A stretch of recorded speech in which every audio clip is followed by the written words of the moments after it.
Hi, this Diana. It's your girl, Mimi. Yeah, joke lang. So, for today's vlog, sa unang vlog ko, magdi-DIY tayo ng face mask gamit ang itlog at tissue. Sorry yung mukha ako malungkot. Tamlay-tamlay ko ba? Tapos, ayun. So, ang gagawin natin is babatikin lang natin yung itlog. Kukunin lang natin yung puti.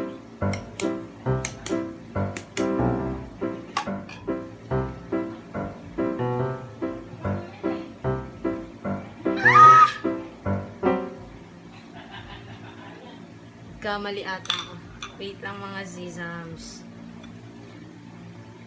So, ito na siya. Sineparate ko na. Kung makikita nyo. Sana makita nyo. Actually, konti lang naman yung gagamitin nating puti. Kung makikita nyo din. So, i-apply ko na siya sa mga mukha ko, mga ziz.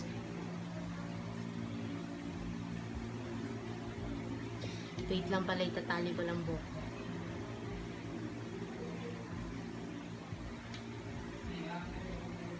So, ang una, wala kasi akong brush eh.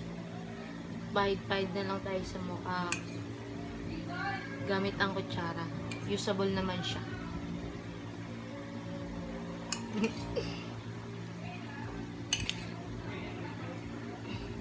Para na rin matanggal yung mga whitehead, blackheads, mga scissors.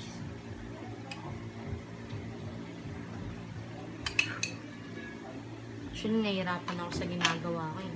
Para lang ang timang, diba? Last ko na lang yung tissue, igaganto natin. Yan! Mga baby.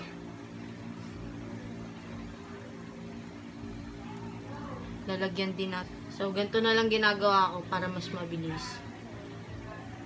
Kasi ang tagal eh. Baka matagalan din kayo.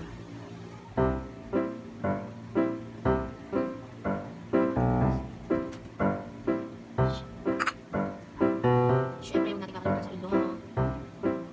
Dumoy. Hindi ako pala sa ilong. Kapatid ko pala yung baka kasi ilong sa video. So, yun mga sis. Para mas mabilis ito yung narin. May nagripan sa akin ito. Kung hindi nyo lang. Oops. Yun na natin yun. Tapos. Ayan. Hindi ka naman natin sumayin ba? Pero isang baho nyo. Itlog. Bahala na kay prito nyo, kainin nyo.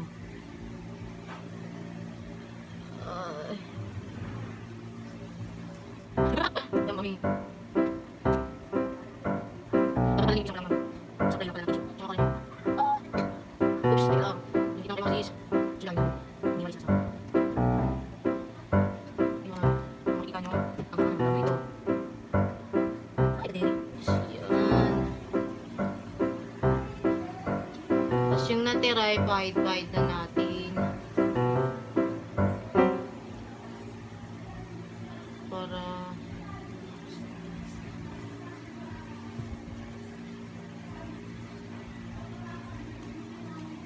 oops, teka lang. Hiniwalay na siya sis. Nagbe-breakout na sila.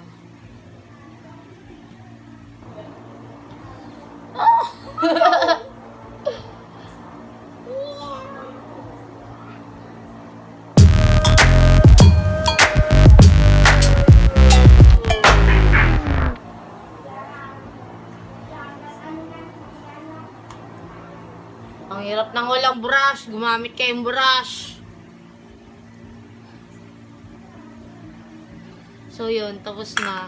So, after ng ilang mga minuto, papatigasin ko na siya sa mukha ko. Tapos, i-feel off ko na mamaya.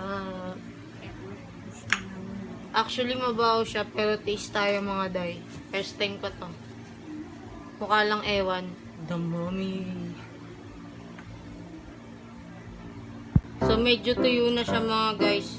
Hindi ko na kaya kasi nangangatin na rin yung skin ko. Tanggalin na natin. Sobrang ang pati niya na. Wait lang.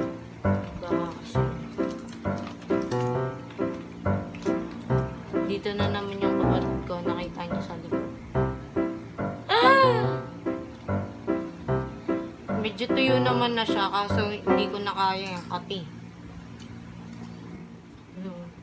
Medyo lang di ba siya? Yung mga nakikita ko na binigay ko ng egg, binangat ko lang. Yung masabi lang saan. Ay, sumama pa. Ay, kita niyo ang resulta ng sis.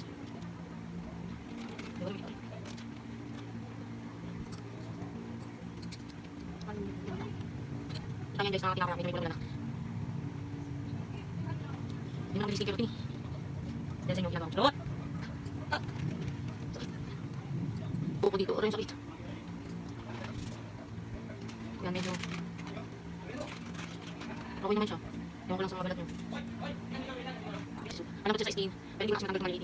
Lumang gusto sobra. Nag-loading. So, after kong magilamos, ito na yung resulta. Okay naman siya. Yan.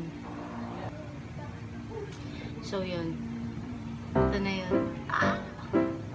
Bye-bye. So, tips ko lang pala sa mga medyo tagyawatin dyan or hindi naman usual na tinatagyawat. Magilamos lang kayo ng safeguard na kulay pink kasi maganda rin yun sa mukha. Kapag kasi may tinatagyawat ako dito sa noo, yun na lang lagi kong hinihilamos. Yung safeguard na pink. Maganda yun, promise. Effective. Bye.